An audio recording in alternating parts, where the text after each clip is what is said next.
नमस्कार। आप सभी का बहुत बहुत स्वागत है हमारे इस विशेष कार्यक्रम स्वस्थ विचार में। मैं हूं आपके साथ आपका साथी विकास। दर्शकों, स्वस्थ विचार कार्यक्रम आयुर्वेद पर आधारित है और इस कार्यक्रम के माध्यम से हम आप तक रोजाना लेकर आते हैं कुछ ऐसे नुस्खे, कुछ ऐसे उपचार जो आपके लिए बेहद ज़रूरतमंद होते हैं, क्योंकि हम आजकल के इस दौर पे जहां अपना जीवन जीते हैं, जहां काम का हमारे सिर पे बोझ रहता है, जहां हमारी दिनचर्या में समय की कमी हो जाती है, भागदौड़ भरी जिंदगी है, वहीं दूसरी ओर हमें स्वास्थ्य पर भी ध्यान देना होता है। यदि हमारी स्फूर्ति बनी रहेगी, यदि हमारे अंदर ऊर्जा बनी रहेगी, तभी हम अपने हर प्रकार के काम कर पाएंगे। लेकिन ऐसे में रह रहकर अगर कोई दर्द उत्पन्न होता है या हमें शारीरिक तौर पर कोई समस्या, कोई कठिनाई आने लगती है, सुचारू तौर पर हमारी सेहत ठीक नहीं रहती है, तो कहीं ना कहीं ये सोचने का विषय है, विचारणीय है कि हमें कैसे अपनी सेहत पर ध्यान देना है। इसके लिए हमें बहुत ज़्यादा अलग से समय नहीं निकालना होगा। इस कार्यक्रम के माध्यम से जो भी नुस्खे, जो भी उपचार आपको बताए जाएं, जो आपको सलाह दी जाए, बस उस पर आप अमल करें, यकीनन आपको लाभ मिलेगा। और इन सभी विषयों में हमारा मार्गदर्शन करते हैं जाने माने आयुर्वेद के ज्ञाता, गायत्री सिद्ध पंडित श्री लक्ष्मण दास रतन भारद्वाज जी। चलिए सबसे पहले गुरु जी का स्वागत करते हैं, कार्यक्रम की शुरुआत करेंगे। गुरु जी, आपका बहुत बहुत स्वागत है। नमस्कार। नमस्कार।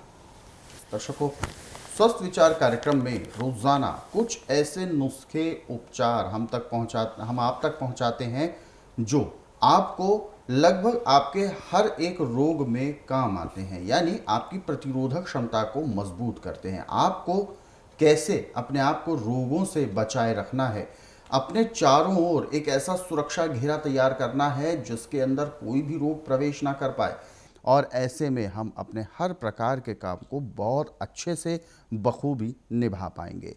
लेकिन ये होगा तब जब आपके अंदर जागरूकता उत्पन्न होगी, आप अपने सेहत और अपने स्वास्थ्य के प्रति सचेत और सावधान रहेंगे।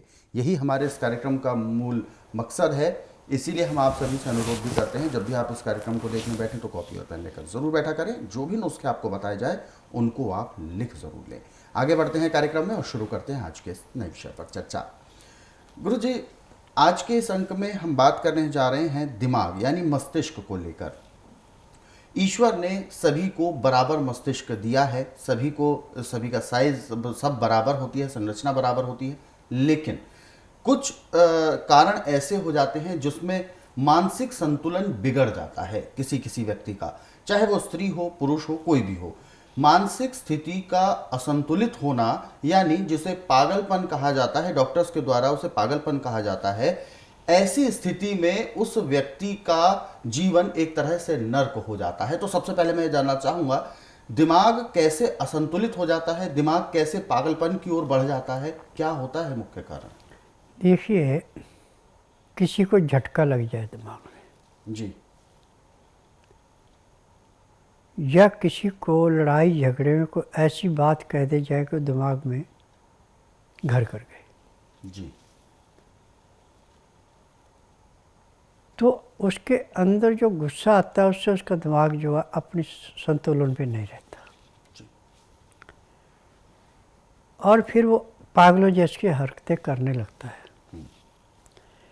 कभी भी आपको कोई ऐसा रोगी मिल जाए तो उसके परिवार को समझाएं कि आप प्याज का रस निकाल के 2 चम्मच तो इसको पीने को दो और एक एक बूंद आँख में डाल दो।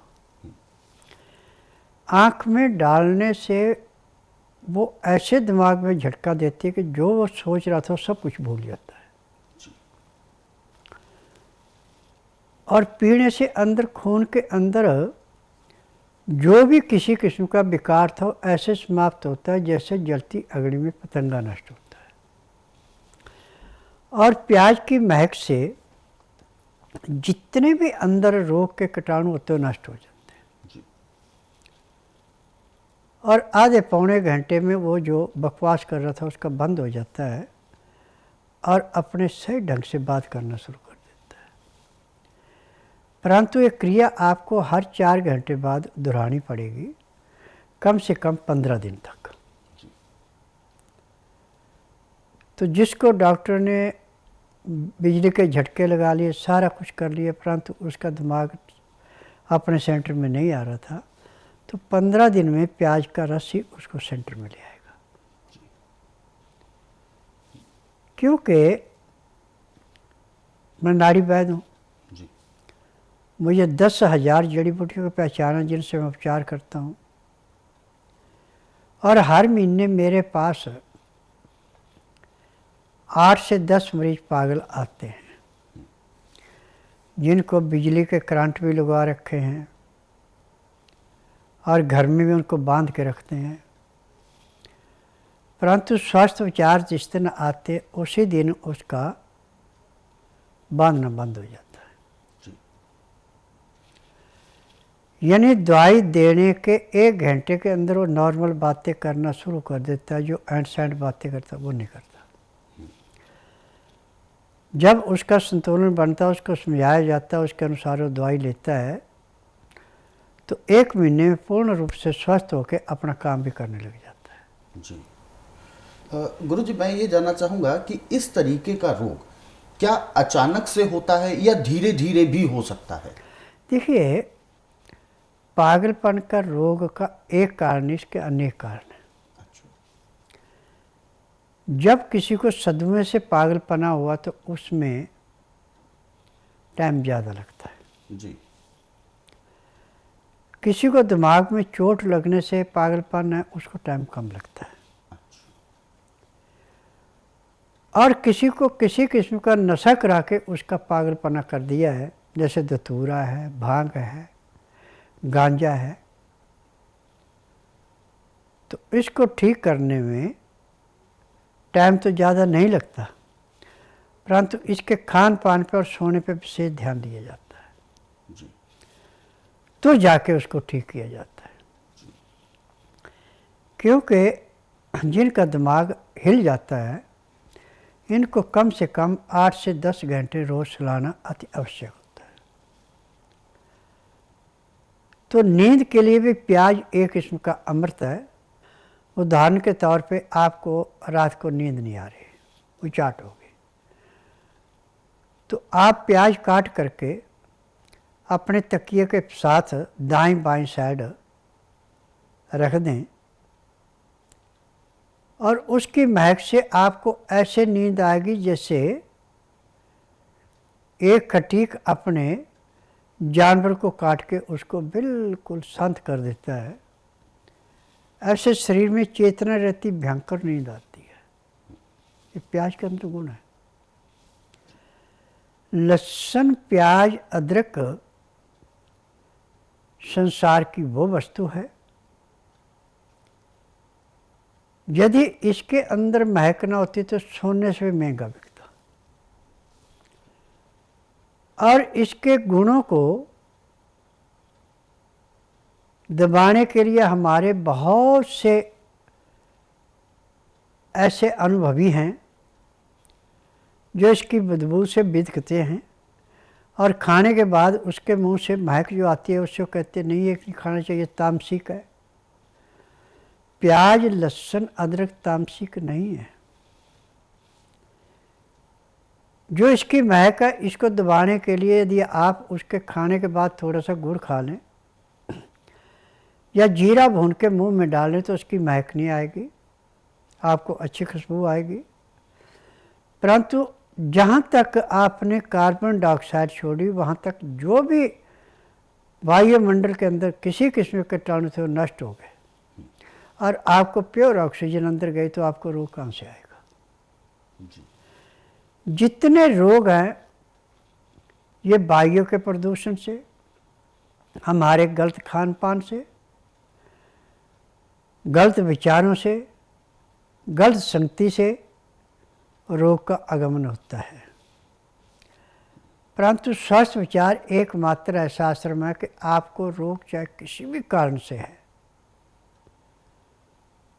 नाड़ी परीक्षण के बाद जो आपको दवाइयाँ दी जाती हैं वो रोग को ऐसे समाप्त करती है जैसे लकड़ी को दीमक समाप्त करती है। और देसी दवाइयों का, जड़ी बूटियों का विशेष लाभ है कि ये कभी किसी को किसी किस्म का नुकसान नहीं करती।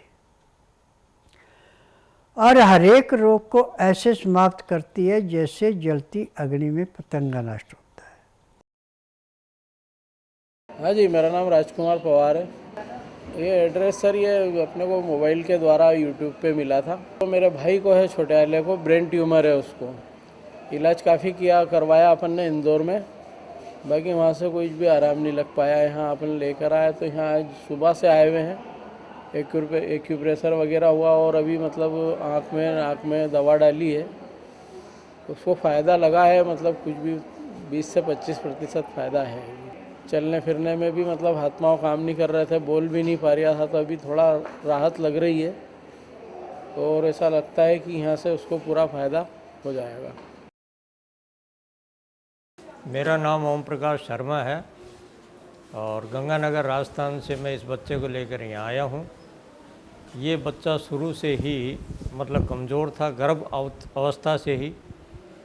तो उसके बाद में क्या है कि एलोपैथी, होम्योपैथी, आयुर्वेदिक सभी इलाज में करवाता आ रहा हूँ अभी तक।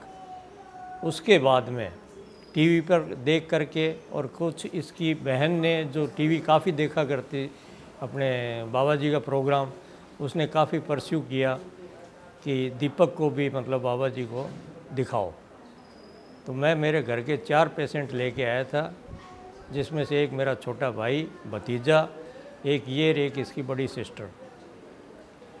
तो 1.5 महीने के अंदर इसको काफ़ी मतलब आराम में फ़ील कर रहा हूँ, जो 14 साल की मेहनत से भी नहीं मतलब मेरे को उपलब्धि मिली। वो 1.5 महीने में इसकी एक तो ज़बान पतली हो गई है, जीभ नॉर्मल होती चली जा रही है, बोलने कुछ साफ लग गया है। आगे बढ़ते हैं कार्यक्रम में। जो दर्शकों ने हमें व्हाट्सएप मैसेजेस भेजे हुए हैं, हम उन पर भी चर्चा कर लेते हैं। पहला व्हाट्सएप मैसेज हम ले रहे हैं, रामनगर से भेजा है, मुरादाबाद के पास। इनका नाम है हर्षित ठाकुर जी, और हर्षित जी ने अपना सवाल भेजा है, मुंह से कुछ भी नहीं खा पा रहे हैं इनके पिताजी, लंग्स का कैंसर हो गया है और डॉक्टर्स ने घर पर रहने की सलाह दे दी है। देखिए, चाहे लंग्स का कैंसर है, चाहे कहीं का भी कैंसर है, मेरे लिए ऐसे है जैसे खेत में से गाजर मूली निकालना। आप इनको बुधवार छोड़कर गुरुवार से लेकर मंगलवार के बीच में मेरे आश्रम में लाइए। जिस दिन लाना उस दिन रात्रि 10 बजे तक खिला पिला के दातन कूला करा के बड़ी इलायची इनको मुंह में चूसने के लिए दे दें। सुबह 9 से 10 के अंदर इनका नामकरण कराएँ। 10 से 12 मैं नाड़ी परीक्षण करूँगा। नाड़ी परीक्षण में मैं बोलूँगा कि आपको तकलीफ़ है, आपने मुंह से कुछ नहीं बोलना, ना कागज़ पत्तर लाना। फिर उसके बाद दवाइयाँ खाने की हैं, पीने की हैं, मालिश करने के तेल है, आँख में नाक में डालने की दवाई है। जैसे नाक में दवाई डाली जाएगी और दवाई खाएंगे तो आपको 10 मिनट के अंदर अंदर कम से कम 20% के इनके अंदर परिवर्तन आ जाएगा, यानी रोग ख़त्म हो जाएगा। और फिर जो नियम मैं बताऊंगा वो करते हैं तो 2-2.5 महीने में कैंसर का नाम निशान ही रहेगा। आज पूरे संसार में वहम पैदा करने वाला तो एलोपैथिक, आयुर्वेद, यूनानी बहुत हैं, परंतु रोग काटने की दवाई इनके पास कोई नहीं है।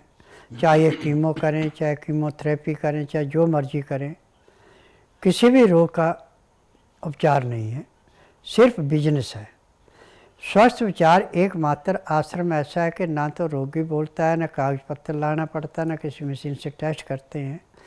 यहाँ का नियम है कि जिस दिन आना उस दिन रात्रि 10 बजे तक खा पी के दातन कूड़ा करके बड़ी इलायची मुँह में रख के चूसते रहें। सुबह 9 से 10 के अंदर अपना नामकरण कराएं। 10 से 12 मैं नाड़ी परीक्षण करूँगा। नाड़ी परीक्षण में पैर के तलुए से सिर के बाल तक की MRI, CT scan, x-ray, ultrasound, ECG, sonography सब कुछ 5 सेकंड में हो जाते हैं।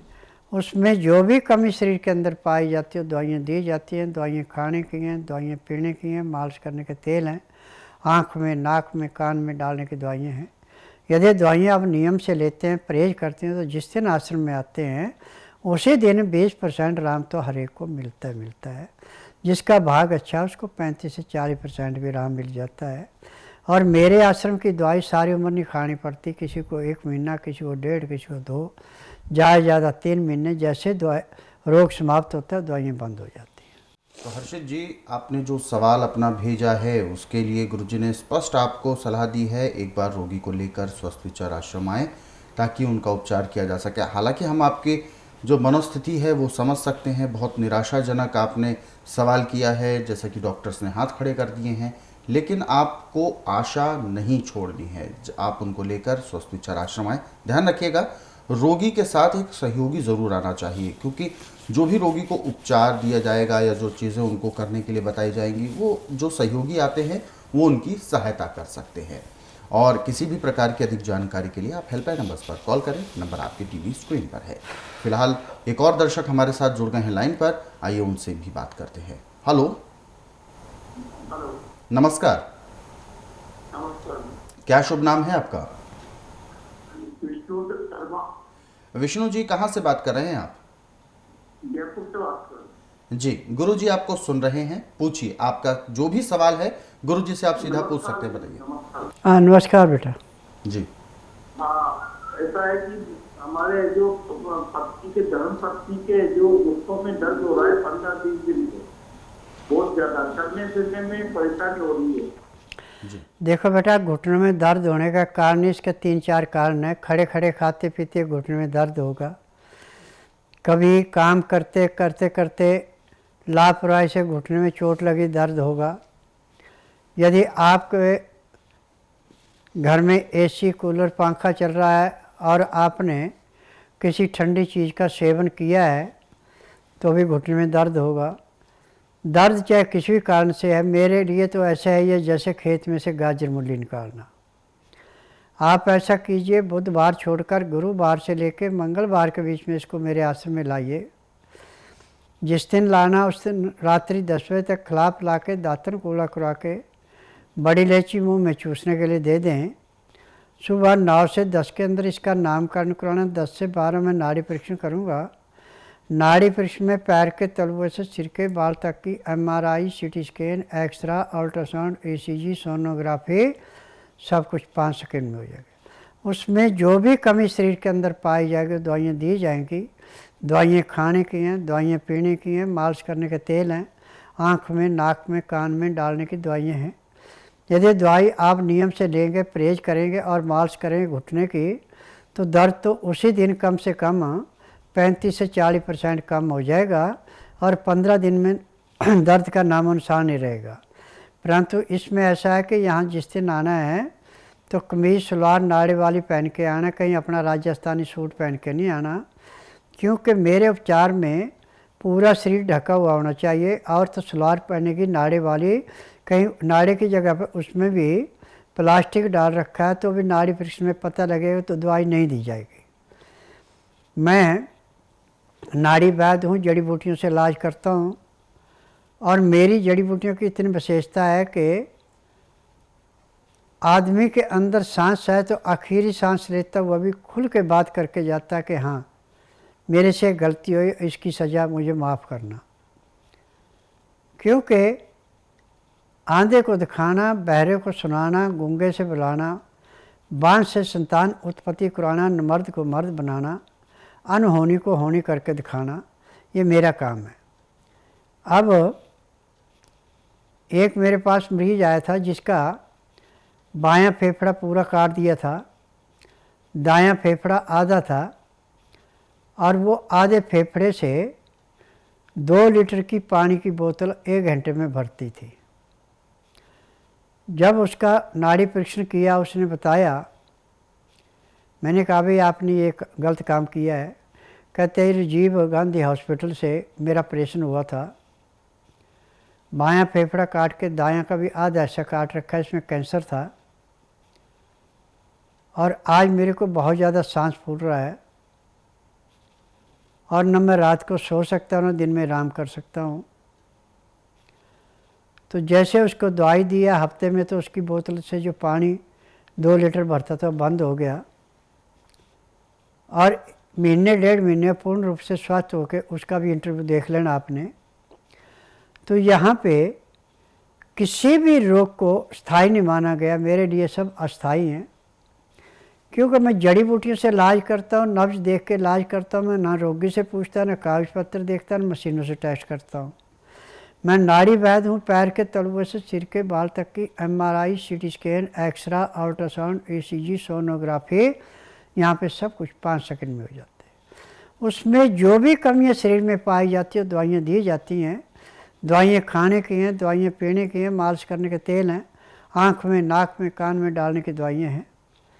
इन दवाइयों की विशेषता है कि हर एक रोग को ऐसे समाप्त करते हैं जैसे जलती अग्नि पतंगे को नष्ट करती है। मेरे लिए हर एक रोग एक खिलौना है। मैं किसी रोग को लाइलाज नहीं मानता और मैं देसी जड़ी बूटियों से इलाज करता हूँ। मैं किसी किस्म का केमिकल या कोबरे सांप का जहर या मरे हुए जानवर का ढेर चूरा नहीं बेचता। बिल्कुल। तो जो भी आपको सलाह दी गई है उसके लिए आप जल्द से जल्द एक बार स्वस्थ विचार आश्रम आएँ। हालांकि आपने जो कि अपना सवाल भेजा था, आपने बताया भी किस तरीके से आपकी समस्या बढ़ती जा रही है, लेकिन इसके लिए क्या कुछ उपचार करना है वो भी बताया है, और स्वस्थ विचार आश्रम में हर प्रकार के रोग का उपचार संभव है। तो उसके लिए आपको सलाह दी गई है जल्द से जल्द आप स्वस्थ विचार आश्रम में आएँ। अधिक जानकारी के लिए आप हेल्पलाइन नंबर्स पर कॉल भी कर सकते हैं, नंबर आपके टीवी स्क्रीन पर है। फिलहाल कार्यक्रम में वक्त इशारा कर रहा है विशेष उपचार का। कॉपी और पेन लेकर आप तैयार हो जाएं, क्योंकि गुरुजी से हम अनुरोध करेंगे बताएं आपको आज का विशेष उपचार। गुरुजी, आज के इस विशेष उपचार में हम जानना चाहेंगे, बहुत सारे दर्शकों ने हमें मैसेज में भी पूछा था कि अधिकांश आप मालिश के लिए जोर भी देते हैं कि मालिश रोजाना करनी चाहिए, लेकिन उसका सही तरीका और सही समय क्या होना चाहिए? देखिए, मालिश करने का सुबह तो है नहाने के बाद। नहाने के बाद तेल शरीर के अंदर ऐसे रचता है जैसे रेते की ढेरी पे पानी डाल के रेता पानी चूस लेता है, उसको बहने देता है, ऐसे शरीर के अंदर जाता है तो नसों के अंदर लचक रहती है। जिसकी नसों में लचक है उसको कोई रोग नहीं होता। परंतु जब आप मालिश करके नहाते हैं, तेल निकल जाता है, शरीर में नहीं रचता है, तो इसके कई साइड इफ़ेक्ट पड़ जाते हैं। और आज जो मैंने दवाइयाँ बनाई हैं, जो तेल बनाए, खाने की हैं, पीने की दवाइयाँ हैं, इनकी विशेषता है कि कितना भी पुराने से पुराना, कितना भयंकर से भयंकर रोग है, दवाई लेने के 10 मिनट में अपना असर दिखा देते हैं और पहले दिन 15 से 20% का आराम भी मिल जाता है। बिल्कुल। तो जैसा कि गुरुजी ने बताया, मालिश किस तरह से हमारे शरीर के लिए लाभदायक हो सकती है, क्या उसका सही समय है, क्या है उसकी सही प्रक्रिया, वो जानकारी आपको दी है। और साथ ही साथ आपको ये भी बताया है कि मालिश करने के लिए जिस तेल का आपको इस्तेमाल करना है उस तेल के गुण सबसे ज़्यादा होने चाहिए। और ऐसे में आपको सुविधा भी है कि इस तरीके के तेल स्वस्थ विचार आश्रम में जो जड़ी बूटियों द्वारा निर्मित हैं वो बिल्कुल प्राप्त हो सकते हैं। तो यदि आप तरीके के तेल लेना चाहते हैं तो आप उसके लिए स्वस्थ विचार आश्रम आ सकते हैं। किसी भी प्रकार का रोग है, कोई भी शारीरिक कष्ट है, तो सीधे तौर पर आप स्वस्थ विचार आश्रम से जुड़ें। जल्द से जल्द अपने रोगी को लेकर, या स्वयं रोगी हैं तो किसी सहयोगी के साथ अपने आप को लेकर स्वस्थ विचार आश्रम आएँ, ताकि हर प्रकार का जो भी संभव उपचार हो आपको दिया जाए और आप अपने रोग को जड़ से समाप्त कर पाएँ। दर्शकों, हमारे इन कार्यक्रमों को आप अपने सरल सुविधाजनक समय पर देखते हैं, और इसके लिए आप यदि मोबाइल के माध्यम से भी देखना चाहते हैं तो यूट्यूब के ज़रिए भी हमारे इन कार्यक्रमों को देख सकते हैं। हमारा यूट्यूब चैनल है स्वस्थ विचार सेहत की बात। इस यूट्यूब चैनल को आप सर्च करें, सब्सक्राइब करें और इन कार्यक्रमों को ज़रूरतमंदों तक शेयर ज़रूर करें। फिलहाल कार्यक्रम में वक्त इशारा कर रहा है विराम देने का। गुरुजी, आपने अपना कीमती मार्गदर्शन दिया, आपका बहुत बहुत धन्यवाद। नमस्कार। दर्शकों, आज के इस विशेष कार्यक्रम में बस इतना ही। आप सभी लोग स्वस्थ रहें, निरोगी रहें, इन्हीं शुभकामनाओं के साथ हम आपसे लेंगे इजाज़त। अगले अंक में आपसे फिर होगी मुलाकात एक नए विषय के साथ। तब तक के लिए मुझे दीजिए आज्ञा। नमस्कार।